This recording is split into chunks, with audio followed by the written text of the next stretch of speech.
రవిచంద్ర రెడ్డి గారు, బీజేపీలోకి వెళ్ళినందుకు మీకు కంగ్రాచులేషన్స్. ఎందుకంటే ఒక పార్టీ నుంచి ఒక పార్టీకి వెళ్ళినప్పుడు చెప్పడం అనేది అది గౌరవార్థం అనిపించుకుంటుంది. ఎనివే, ఏదేమైనా సరే మీరు పార్టీ మారడానికి గల కారణాలు ఏమైనా మీరు ఎలాగ ఇంటర్వ్యూలు చెప్తారు కాబట్టి, ముఖ్యంగా ఏంటి అసలు బీజేపీ మీద మీకున్నటువంటి అభిప్రాయం ఏంటి? బీజేపీ అనే పార్టీలో నేను చేరినందుకు చాలా గర్వంగా ఫీల్ అవుతున్నాను. అంటే కొత్తగా పార్టీలో చేరాడు కాబట్టి ఆ రొటీన్ డైలాగ్ ఏమో అనుకోవద్దు. ఎందుకంటే సమకాలీన రాజకీయ పార్టీల్లో ఉన్న ఏ రాజకీయ పార్టీ కూడా రాజకీయ సిద్ధాంతాలు మాత్రమే చెప్తాయేమో కానీ దేశభక్తి గురించి ఎక్కడ నిర్వచనాలు కానీ లేకపోతే నినాదాలు కానీ ఉండనే ఉండవు.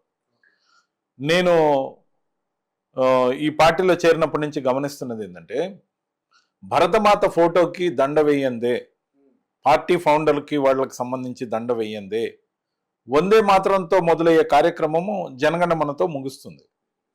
నాయకుడి యొక్క స్పీచ్ తర్వాత 3 సార్లు చెయ్యి పైకెత్తి భారత్ మాతాకి జై అనే నినాదంతో ఒక గూస్ బంప్స్ వచ్చే విధంగా, దేశభక్తి ప్రతిబింబించే విధంగా సమావేశాలు జరుగుతాయి. పార్టీ యొక్క సిద్ధాంతం మెట్ల మీద అయితే ఫస్ట్ ఎంట్రీలో, లేకపోతే ఆఫీస్లో ప్రతి గుమ్మం మీద ఎంట్రీలో, డయాస్కి పక్కన అన్ని దగ్గరలో కూడా ఉన్న కామన్ స్లోగన్, పార్టీ యొక్క సిద్ధాంతం బీజేపీది ఏంటంటే country first, party next, self last.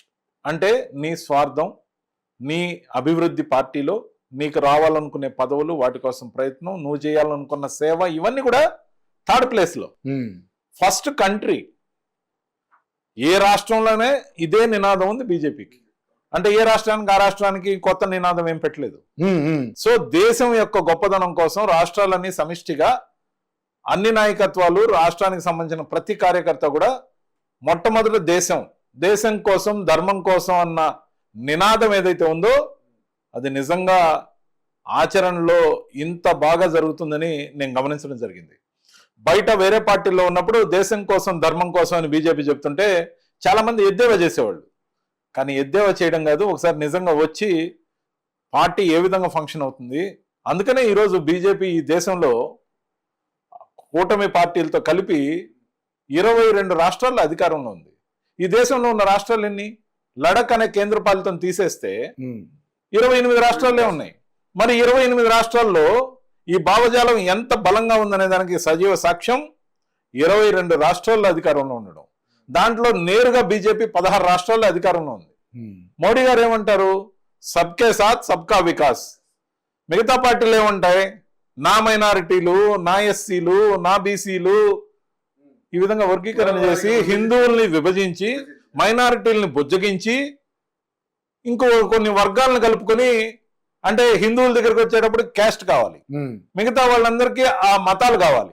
ఇవన్నీ కలిపేసి ఎలాగో మనకు చరిష్మా ఉంది, మన దగ్గర డబ్బు ఉంది, మనకు కొంత సాలిడ్ ఓట్ బ్యాంక్ ఉంది, పెట్టుబడి పెట్టే వాళ్ళు ఉన్నారు, మనం గెలిచేద్దామనే కాంప్రమైజ్ ధోరణిలో కరప్ట్ పాలిటిక్స్ ఏదైతే చేస్తున్నారో దానికి సజీవ సాక్ష్యాలుగా నిలుస్తున్నాయి. వన్స్ బీజేపీలో చేరినందుకు గర్వపడుతూ, బీజేపీలో అవకాశం ఇచ్చినందుకు మా నాయకత్వానికి ధన్యవాదాలు తెలియజేసుకుంటూ, రాబోయే రోజుల్లో బీజేపీకి సమగ్రంగా పనిచేసేదానికి ఇప్పటికే పని మొదలుపెట్టా. ఇప్పటికే 4 జిల్లాలకి మాట్లాడే అవకాశం నాకు పార్టీ ఇచ్చింది. సో ఖచ్చితంగా కూడా రాబోయే రోజుల్లో బీజేపీ యొక్క సిద్ధాంతాలు, బీజేపీ యొక్క వాల్యూస్, ఎథిక్స్, ఈ దేశభక్తి గురించి బీజేపీకి ఉన్న అంకిత భావం, ఈ బీజేపీ అనే పార్టీ ఈ దేశం కోసం, ధర్మం కోసం ఎందుకు, ఏ విధంగా సేవ చేస్తుంది, నిజంగా ఎక్కడెక్కడ ఏమేమి జరుగుతున్నాయి మనం చూస్తున్నాం. ఖచ్చితంగా కూడా ఈ రోజున జరుగుతున్న కార్యక్రమాలు అన్ని కూడా బీజేపీ దేశం కోసం ఏ విధంగా గట్టిగా నిలబడింది, ఎన్ని విధానాల్లో మార్పు తెచ్చింది అనేది కూడా మీరు తెలుసుకుంటే, మీ ద్వారా ప్రజలందరూ తెలుసుకుంటే సంతోషిస్తాను. ఎందుకంటే ఆర్టికల్ 370 కాశ్మీర్లో లిఫ్ట్ చేయడం కానీ, అయోధ్యలో రామ మందిరం కట్టడం కానీ, ట్రిపుల్ తలాక్ కాదు, సిటిజన్ అమెండ్మెంట్ యాక్ట్ తీసుకురావడం కానీ, ట్రిపుల్ తలాక్ కానీ, లేకపోతే ప్రతి ఒక్కటి ఆయుష్మాన్ భారత్ కానీ, లేకపోతే పిఎం కిసాన్ యోజన కానీ, అంత్యోదయ స్కీమ్ ద్వారా ప్రతి పేదవాడికి రేషన్ ఉచితంగా ఇవ్వడం కానీ, అనేక కార్యక్రమాలు అన్ని రాష్ట్రాలకి అభివృద్ధి పదంలో నడిపిస్తూ, దేశం యొక్క సమగ్రతను కాపాడుతూ, దేశం కోసం నిలబడ్డ ఈ పార్టీ చేస్తున్న రాజకీయానికి మించి దేశ సేవ నాలుదీన్ని ఈ రోజున 2014లో మోడీ గారు పగ్గాలు చేపట్టేటప్పటికి దేశ ఆర్థిక పరిస్థితి ప్రకారం ప్రామాణికంగా తీసుకుంటే ప్రపంచ దేశాల్లో 10వ స్థానంలో ఆర్థికంగా భారతదేశం ఉంది. ఈ రోజున 2025 మనం ఏప్రిల్లో ఉన్నాం, మేలో ఉన్నాం. సో ఖచ్చితంగా ఇప్పటికే ఇది 5వ స్థానంలో ఉంది ప్రపంచంలో. 5వ స్థానంలో ఉండడం 10 సంవత్సరాల్లోనే సాధ్యం అవడంతో పాటు 2025 ఆఖరికల్లా 4వ స్థానానికి రాబోతున్నాం మనం. 4వ స్థానానికి రావడంతో పాటు 2027కి 3వ ప్రపంచ ఆర్థిక శక్తిగా 3వ స్థానంలోకి మనం రాబోతున్నాం. సో దీనికి ఎంత విజన్ ఉండాలి, డిఫెన్స్ పరంగా తీసుకున్న మార్పులు, దేశ రక్షణ కోసం సమగ్రంగా తీసుకుంటున్న అనేక నిర్ణయాలు, మోడర్నైజేషన్ వైపు పరిగెడుతున్న రైల్వేలు, నేషనల్ హైవేలు, పోర్ట్లు, ఇవి 1 కాదు 2 కాదు, అన్ని రంగాల్లో బీజేపీ ముందుంది.